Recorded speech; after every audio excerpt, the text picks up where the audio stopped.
এই কোথায় আছো সেনাপতি? আমার এই শয়তানিকে আমার কারাগারে দরবারে হাজির করো, সামনে করে রাখো। আমি যে বন্ত, আমি শিকারি কেনা আইছি, এই শয়তানি যেন যাইতে পারে না। লয়ে যাও আমার সিংহাসনে।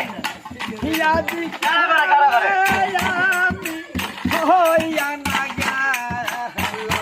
গাইবা গেছে গা